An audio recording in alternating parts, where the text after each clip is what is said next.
शुरू कीजिए। बोलिए श्री प्राणनाथ प्यारे की जय।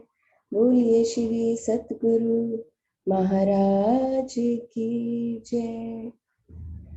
श्री इंद्रावती कहे दिल दे रे दे। श्री इंद्रावती कहे दिल दे रे दे। जिन गुण किए सो एरे, जिन गुण किए सो एरे। तेरे कहना हुए सो कह रे कह। लाभ लेना हुए सो ले रे ले। इंद्रावती कहे दिल दे रे दे। श्री इंद्रावती कहे दिल दे रे दे। तारतम कहते हैं आ रे आ। तारतम कहते हैं आ रे आ। हजार बार कहूँ हाँ रे हाँ। हजार बार कहूँ हाँ रे हाँ। माया सुखी जो ना रे ना। नाबूद फेरा जिन खारे का। श्री इंद्रावती कहे दिल दे रे दे। श्री इंद्रावती कहे दिल दे रे दे। जिन गुण किए सो एरे। धनी के चरने जा रे जा। पिया के चरने जा रे जा। ऐसा नहीं आवे दारे दा। ऐसा नहीं आवे दारे दा। संसार में कछु सारे सा। श्री धाम धनी गुण गारे गा। जो चुक्याब को तारे ता। जो चुक्याब को तारे ता। तो सिर में लगसी घारे घा। श्री इंद्रावती कहे दिल दे रे दे। श्री इंद्रावती कहे दिल दे रे दे। जिने गुण किए सो एरे। तेरे कहना हो सो कह रे कह। लाभ लेना हो सो ले रे ले। श्री इंद्रावती कहे दिल दे रे दे।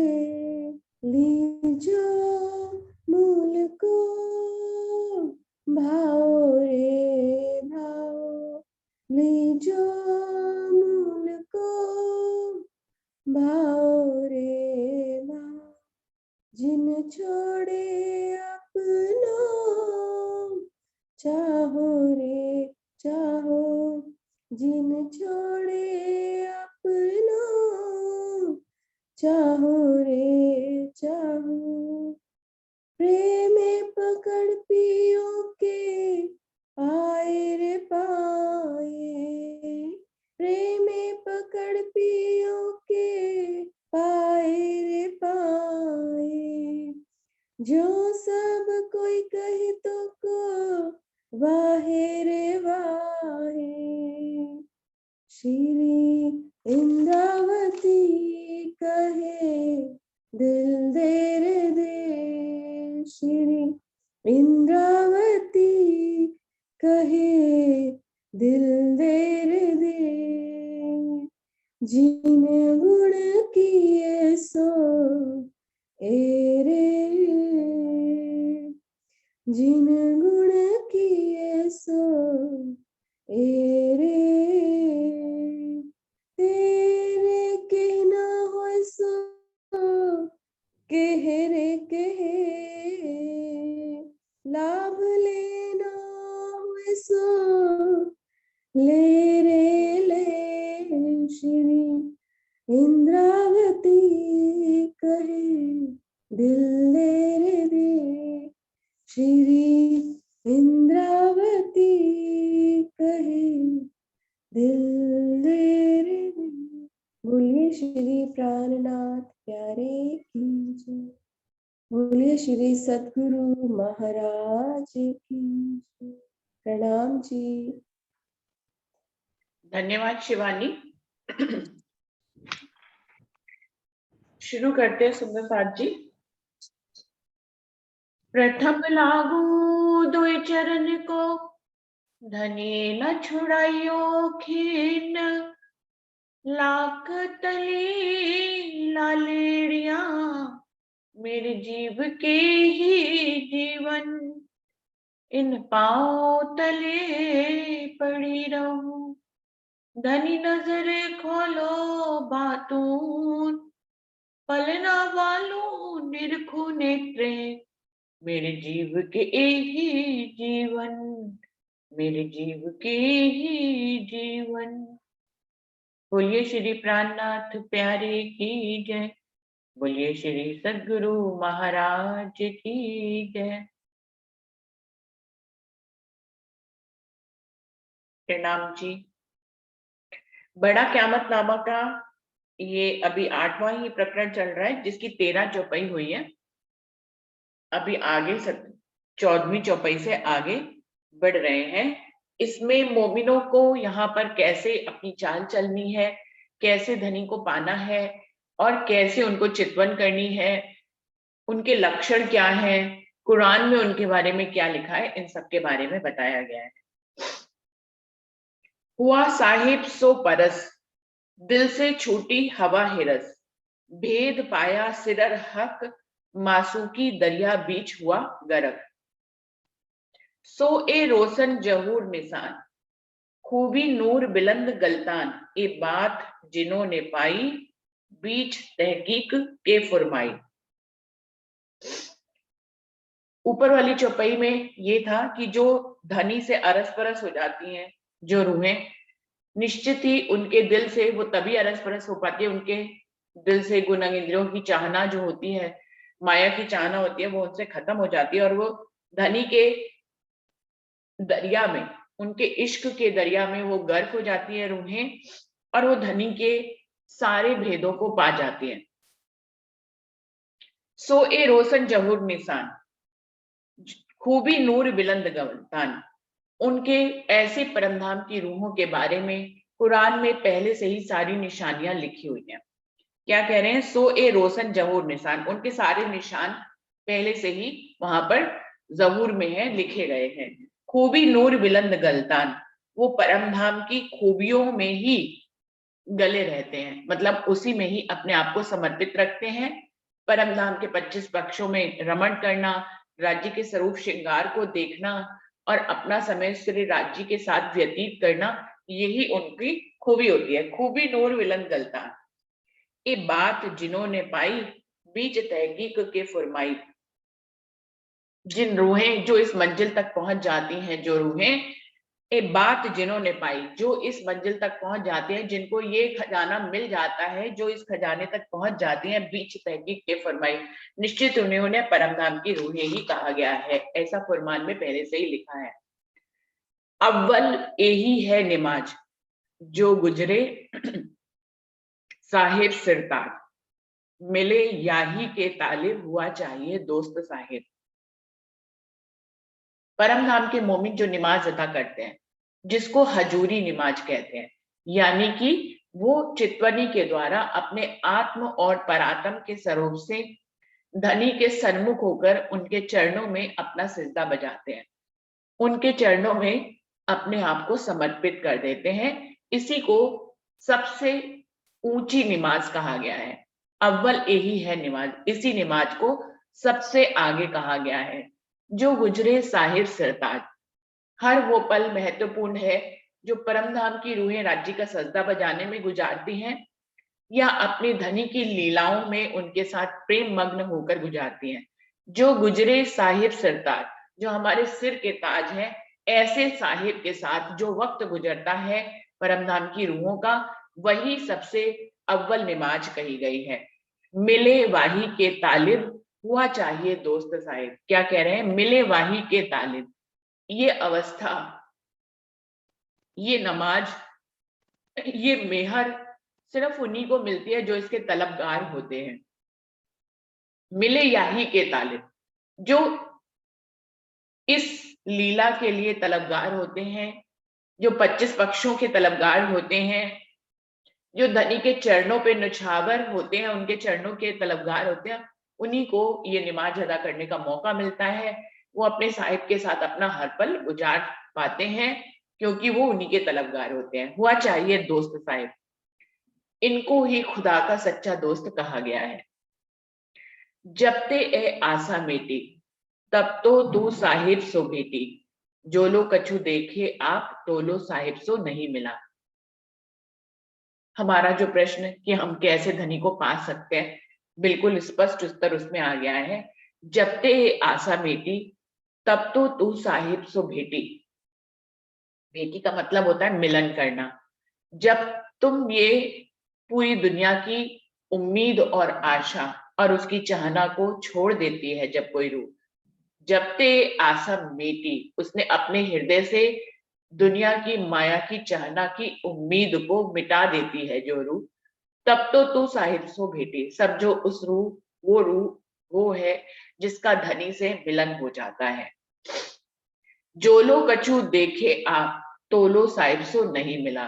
अगले ही खंड में ये कह दिया है कि जब तक तुम अपने अहंकार को अपने में ही संभाल कर रखोगे, जब तक तुम्हारे अंदर मैं खुद ही पनपती रहेगी, अपने आप को तुम देखते रहोगे कि मैं ही सब कुछ हूं, तो लो साहिब सो नहीं मिला, तब तक उस धनी से तुम मिलन ही नहीं कर सकते। धनी से मिलन का सिर्फ एक ही तरीका है कि जब तुम खुद को मिटा दो, तुम्हारे अंदर कोई चाहना नहीं होनी चाहिए, एक धनी की चाहना ही तुम्हारे अंदर होनी चाहिए, तो तुम समझो तुम्हारा धनी से मिलन होएगा। और जब तक तुम अब कोई भी माया की चाहना रखते हो, ये अपने अंदर किसी भी प्रकार की मैं खुदी या अहंकार को मैं खुदी को रखते हो, तब तक तुम्हारा साहिब से मिलन नहीं हो सकता। बिल्कुल स्पष्ट उत्तर दे दिया है। जो लो कछु आपा रखे, तो लो सुख अखंड ना चखे, तस्बी गोदड़ी करवा, छोड़ो जनो हिरस हवा। क्या कह रही है इंद्रावती जी? बिल्कुल स्पष्ट हमें उत्तर दे रही हैं। जो लोग कछु कापा रखे, जब तक तुम्हारे अंदर अहंकार है, अपना मैं भाव है, तुम राज्य से अलग अपने आप को समझकर खुद को अलग समझ रहे हो कि मैं हूं ऐसा। जो लोग कछु कापा रखे, तो लो सुख अखंड न चखे, वो रूह अखंड राज्य के प्रेम का सुख नहीं ले सकती है, क्योंकि प्रेम गली अति सांकड़ी, या में दो न समाये। उसमें दो लोग तो जा ही नहीं सकते। जब तक तुम अपनी मैखुदी को मार कर नहीं धनी के चरणों पे जाओगे, तब तक तुम प्रेम की गली में नहीं जा सकते। वहां पर सिर्फ एक ही रहता है, दो नहीं होते। हम जब तक दो हैं, धनी अलग और हम अलग, तब तक हम प्रेम का रस नहीं पी सकते। जब हम समाप्त हो जाएंगे, हम रहेंगे ही नहीं, मैखुदी खत्म हो जाएगी, धनी ही धनी रह जाएंगे, तो समझो प्रेम का रसास्वादन आ जाएगा। जो लो कछु कापा रखे, तोलो सुख अखंड ना चखे, कसबी गोदड़ी करवा छोड़ो जने हीरा सवार। इसलिए तुम्हारी मैं खुदी को बढ़ाने वाले, तुम्हारे धर्म के रास्ते पर जो छोटी छोटी चीजें हैं, जो तुम्हें अहंकार देती हैं, जो तुम्हें दूसरों से अलग करती हैं, बल्कि धनी से भी अलग कर देती हैं। अब हमने दुनिया की चाहनाएं तो छोड़ दी मान लीजिए, लेकिन हमने कोई ऐसा भेष धारण कर लिया कि हम सबकी नजरों में ही आ गए कि हम तो धनी के बड़े गुण गाने वालों में से हैं।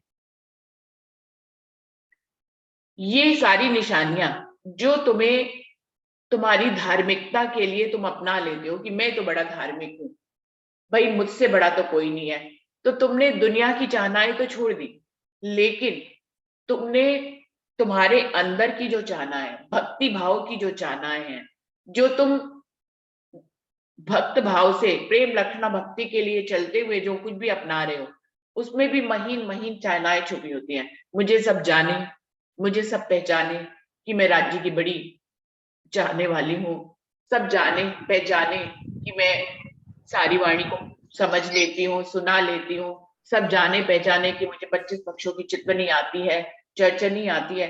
तो यही वाले भाव, इनको उन्होंने जाहिरी रूप में कहा कि एक महात्मा जो होता है जब दुनिया में चलता है तो वो कैसा वेश धारण कर लेता है दुनिया से अलग, या तो वो भगवे वस्त्र पहन लेता है या सफेद वस्त्र पहन लेता है, और जो है एक अपनी जपने वाली माला रख लेता है, गले में एक झोला सा लटका लेता है, जनेऊ पहन लेता है। तो इस प्रकार की वो कह रहे हैं हिरस हवा की जो भी बातें हैं ये भी सब उसी में आती हैं कि आपको लोग अलग से पहचाने। तो यही भी इसमें बहुत बड़ी मैखुदी छुपी हुई है जो किसी भी ट्रेन के मार्ग पे चलने वाली रूह के रास्ते में बाधा बन सकती है। तो वो कह रहे हैं इसको भी एक दिन छोड़ना पड़ेगा। दो जहान को करो तरक, एक पकड़ो जो साहेब हक, या हंसकर छोड़ो या रोए, जिन करो अंदेशा कोई। सुंदर साथ जी, किसी का माइक ऑन है?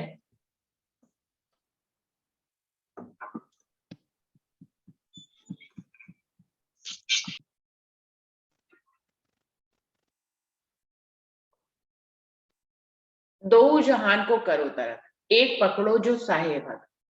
द्वैत से तुम्हें अद्वैतवाद की तरफ जाना है। ये तो हुई बातोनी बात, जाहिरी बात। दो जहान को करो तरक मतलब अपने अंदर सांप्रदायिकता की जो भावना है, ऊंच नीच की जो भावना है, हिंदू मुसलमान की जो भावना है, इन सभी को दो जहान कहा है। चाहे हिंदू मुसलमान के हिसाब से देखें या आगे पीछे से भी देखें, रूहें अपने आप को, कोई रूह अपने आप को आगे समझे, कोई रूह अपने आप को पीछे समझे। ये भी एक दो भाव हैं, द्वैत के भाव हैं। परम धाम के नजरों से देखे तो वहां तो एक पल भी नहीं बीता है, यहाँ पे कौन रूह आगे कौन रूह पीछे। दो जहान को करो पर तरफ मतलब तुम्हारे अंदर जितनी भी द्वैत भावनाएं हैं उन सबको छोड़ दो। एक पकड़ो जो साहिब हक, तुम्हें बिना किसी इन बातों में पढ़कर तुम्हें एक साहिब को ही पकड़ना है, जो तुम्हारे सरताज है उन साहिब से ही तुम पकड़े रहो। या हंसकर छोड़ो या रोए, जिन करो अंदेशा कोई। राजी महाराज क्या कह रहे हैं यहाँ पर कि ये तो तुम्हें हंसकर ही छोड़ दो तो ज्यादा बेहतर है, रो कर भी तुम्हें छोड़ना तो पड़ेगा ही पड़ेगा। धनी के हम रोहे हैं तो धनी अपने तक तो हमें लेके ही जाएंगे, अब हम प्यार से चले जाएं तो बहुत बढ़िया, वरना रो के तो जाना ही पड़ेगा। तो कह रहे हैं इन चाहनाओं को, जो द्वैत की चाहनाएं हैं, जो तुम्हारे अंदर द्वैत भाव है, इसको हंसते हंसते छोड़ दो तो ज्यादा बेहतर है। राजी महाराज कह रहे हैं, वरना अंतिम समय पे रो कर तो सबको ताटम दे ही दिया जाएगा और उनसे ये सब कुछ छुड़ाकर राजी अपने करीब तो अपनी रूहों को करेंगे ही करेंगे, वो तो उनके बिना रह नहीं सकते हैं। तो कह रहे हैं जिन करो अंदेशा को, इसमें किसी भी प्रकार का संशय मत करो कि तुम को ये छोड़ना ही पड़ेगा, निश्चित ही है। अभी नहीं छोड़ोगे तो 4 दिन बाद छुड़वाएंगे, लेकिन छोड़ना तो पड़ेगा ही पड़ेगा। तो राजी महाराज इतनी दृढ़ता से यहाँ पे कह रहे हैं कि छोड़ना पड़ेगा, तो हम सब लोगों को समझ जाना चाहिए। फिर भी हम नहीं समझते कि भैया कल छोड़ना है, उससे बढ़िया हम आज ही छोड़ दें। अगर इस चौपाई पे हम विचार करें कि छोड़ना तो पड़ेगा ही, आज नहीं तो कल छोड़ना पड़ेगा, हंसकर नहीं छोड़ेंगे तो रो कर छोड़ना पड़ेगा, किसी भी तरह की कसनी से गुजर कर छोड़ना पड़ेगा। तो जब छोड़ना ही है तो आज ही हंसते हंसते छोड़ दें, ऐसा हम लोग विचार नहीं करते हैं। हमारे लिए यही संदेशा है कि हंसकर छोड़े या रोकर, लेकिन इसमें किसी भी प्रकार का कोई संशय नहीं है। धनी तो आपसे छुड़वा ही लेंगे और आपको अपने करीब कर ही लेंगे। काटने के दृष्टांत में सुंदर साथ जी ऐसा आता है जैसे कुछ रूहों के लिए आता है कि वो रात में भी सूद को काटते हैं और धनी के प्रेम में लगे रहते हैं। सुंदर साथ जी इस बात का ध्यान रखें कि आपका माइक जो है वो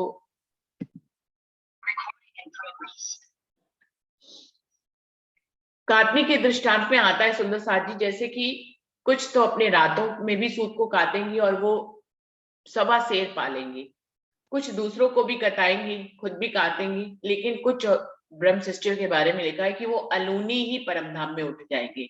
यानी कि वो कुछ भी सूत उनके हाथ में नहीं होगा, वो ऐसे लगेगा जैसे सोती सोती ही खेल को घुमाई और फिर अपनी परातम में जागृत हो गई।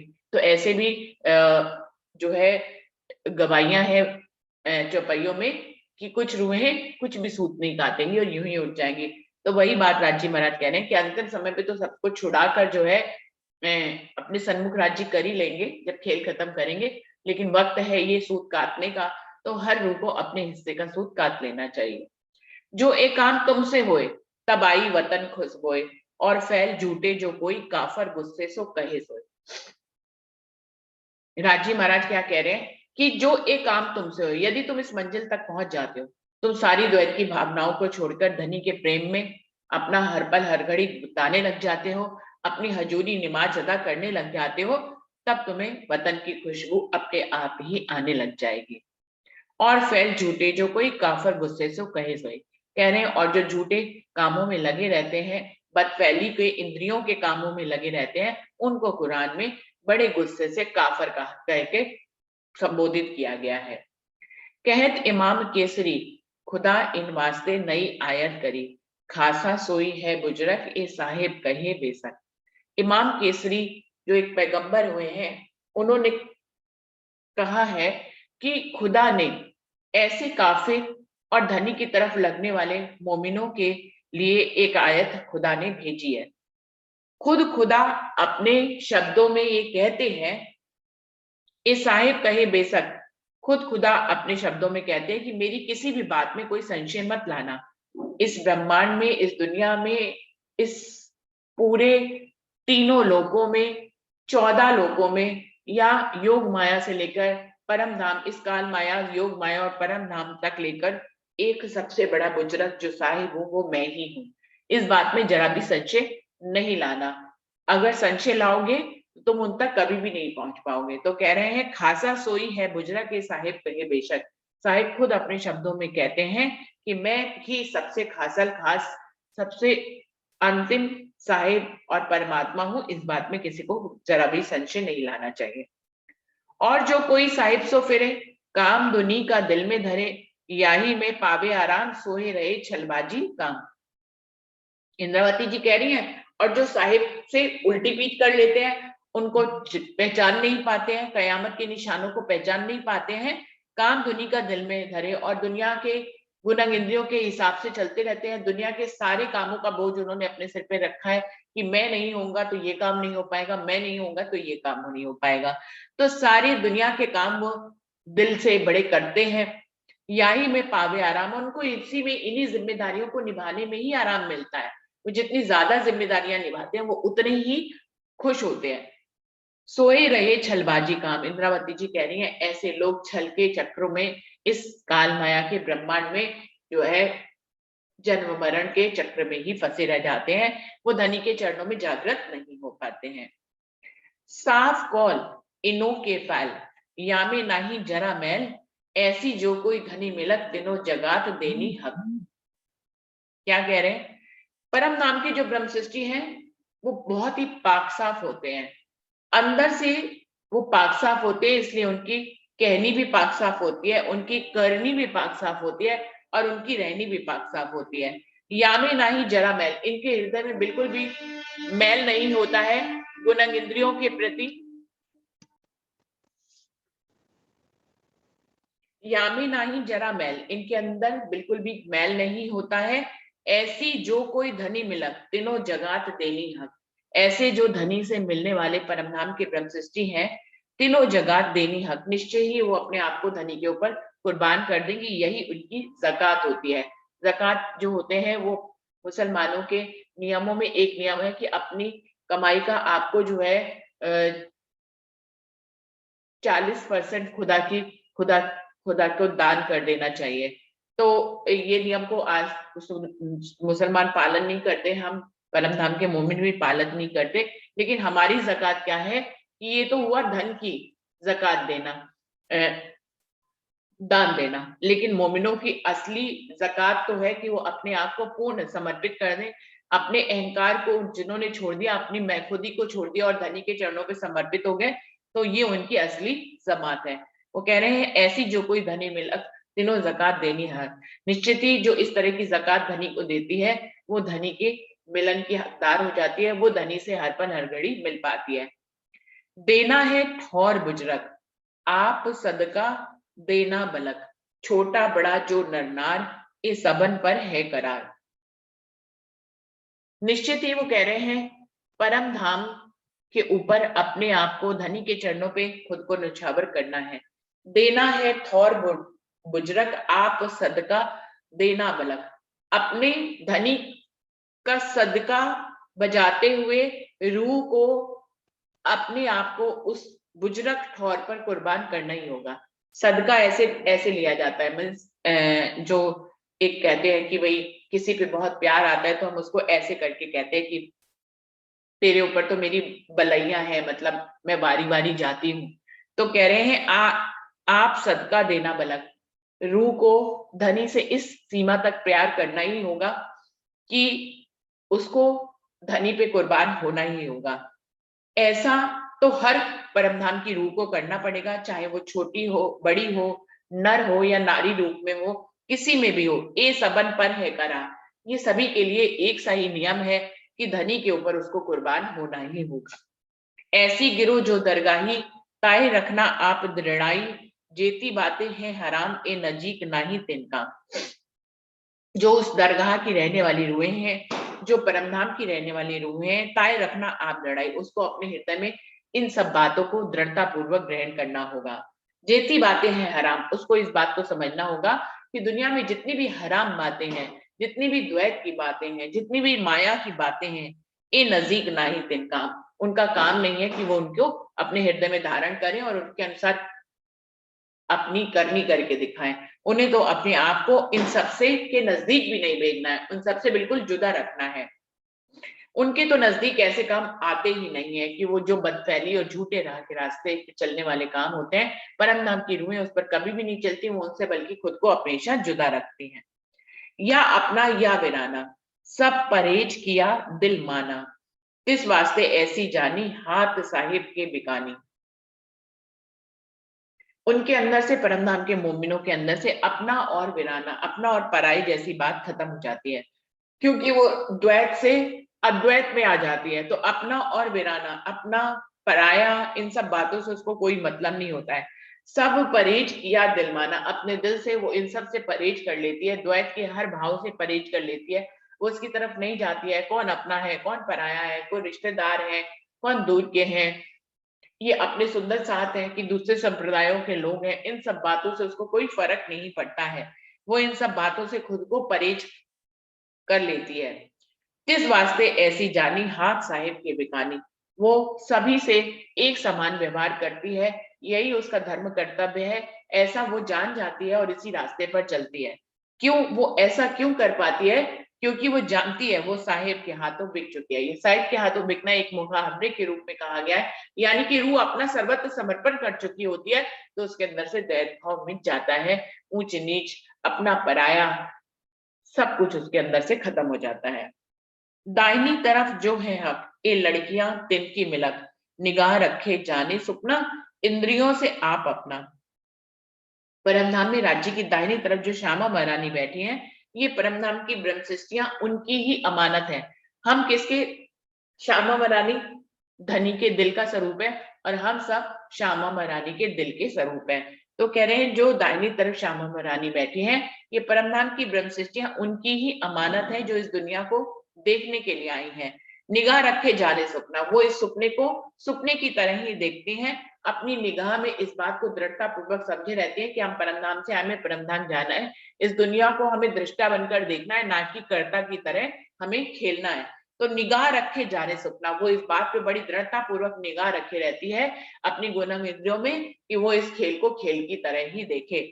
इंद्रियों से आप अपना, सारी इंद्रियों से उसने खुद को जुदा कर लिया होता है और वो खेल को सपना मानकर देखती है। इन बात किया दिल धीर, उपजे नहीं कोई तकसीर, इन बात की जो है औरत तिन पाया रोज सरत। ऐसे परमधाम के मोमिन जो है अपने हृदय में धैर्य धारण करते हैं, उनके हृदय में उपजे नहीं कोई तकसीर, कोई भी बुरी बातें जो है उनके दिल में उपजने नहीं पाती हैं। इन भात की जो है औरत तिन पाया रोज सरत, परमधाम की इस तरह की जो ब्रह्म सृष्टियां होती हैं, जो इस तरह की औरतें होती हैं, जो परमधाम की जिनके अंदर आत्माएं होती हैं और वो अपने दिल किसी भी बदफैल के करीब नहीं जाती हैं, दिल में धैर्य धारण कर रहती हैं, वो उन्हीं को ही कयामत का समय मिलता है, यानी कि उन्हीं के ही जीव की कायमी हो जाती है। परात्म आत्म में तो अपनी परात्म में मिल जाना है, लेकिन जीव की कायमी हो जाती है। तिन पाया रोज शरत, जो शरत पर कयामत होने वाली थी उस रोज को वो प्राप्त कर लेती है। और सुख ना नफ्सो आराम, और रहया न चाहे बेकाम, और जेता कोई बदकाम सो नफसानी हिरस हराम। वो इस सांसारिक सुखों और अपनी गुणंग इंद्रियों के सुखों में आराम नहीं फरमाती, ऐसी परमधाम की रोए। और रया ना चाहे बेकाम, और अपना इस दुनिया में एक पल भी समय व्यर्थ नहीं करती है, वो धनी की शोभा श्रृंगार में खुद को लगाए रखती है और इस प्रकार वो अपने जीवन को सार्थक करती है, इस खेल में आना सार्थक करती है, वो अपने समय को एक पल के लिए भी बर्बाद नहीं करती है। और जेता कोई बदकाम यो सो नफसानी हिरा सराम, और जितने भी झूठे काम है, बदफैली के काम है, वो जो हिरस और हराम है, ऐसा वो जानती है। जो एक काम ढूंढे बदफैल, काफर चाहे उल्टी गैल, ऐसे जो है सितमगार पाया ना समया हुआ ख्वार। और इसके विपरीत जो दुनिया की जीव सृष्टि है वो बदफैली के ही कामों को ढूंढती ही रहती है। जो एक काम ढूंढे बदफैल, उसको तो अपनी गुण इंद्रियों से आकर्षित होकर जो भी उसको समझ में आता है वो उन्हीं की चाहना करती है। काफर चाहे उल्टी गैल, इन मोमिन ऐसे लोगों को काफर कहा गया है और ये हमेशा उल्टी ही बातें करते हैं और उल्टी ही चाल चलते हैं। ऐसे जो है सितमगार पायाना समय हुआ ख्वार, ऐसे जो सितम ढाने वाले, स्वयं पर ही सितम ढाने वाले, दूसरों पे तो बाद में बताएंगे, वो अपने जीव को ही खराब कर लेते हैं। ऐसे जो है सितमगार पायाना समय हुए ख्वार, वो कयामत के समय का पहचान नहीं कर पाते हैं, प्राणनाथ जी की पहचान नहीं कर पाते हैं और फिर बाद में वो जन्म मरण के चक्रों में फंस कर खुद को ख्वार कर लेते हैं, थका लेते हैं। और जो कोई पाक गिरो आकील, क्या अमानत बीच अमीन, इत कही जो इसारत, ए जो पाक कही उम्मत। जो परमधाम के मोमिन है उनके दिल में धनी के प्रति बहुत गहरा यकीन होता है। ए जो कोई पाक गिरो अकील, जो उनके यकीन में, उनके विश्वास में ही जीवन जीती है। क्या अमानत बीच अमीन, उसको तो सिर्फ एक ही सुख अच्छा लगता है कि धनी के द्वारा दी गई सारी नियामतों में वो अपना समय बिताए, तो वो उन्हीं में ही अपना समय बिताती रहती है। इत कही जो इशारत, ए जो पाक कही उम्मत, कुरान में जो पाक साफ उम्मत है उसके प्रति जो इशारा किया गया है उसमें ये सारी बातें लिखी हैं कि वो अपने यकीन को नहीं छोड़ती है, चाहे उसे कितना भी इंतजार क्यों ना करना पड़े, लेकिन वो धनी के से विमुख नहीं होती है। वो धनी की नमाज में ही अपने असल आराम को पाती है। सुंदर साथ जी, बहुत कम समय रह गया है तो आज यहीं पे ही चौपाई को दोहरा देते हैं। और जो कोई पाक गिरो आकीन, किया अमानत बीच अमीन, इत कही जो इसारत, ए जो पाक कही उम्मत, ए जो पाक कही उम्मत। बोलिए श्री प्राणनाथ प्यारी की जय, बोलिए श्री सद्गुरु महाराज की जय, सर्व सुंदर साथ की जय। 30 चौपाई तक पूरा हो गया सुंदर साथ जी। अब आगे की चौपाई के लिए कल आगे बढ़ेंगे और चलते हैं हम लोग अपनी दूसरी बैठक की ओर।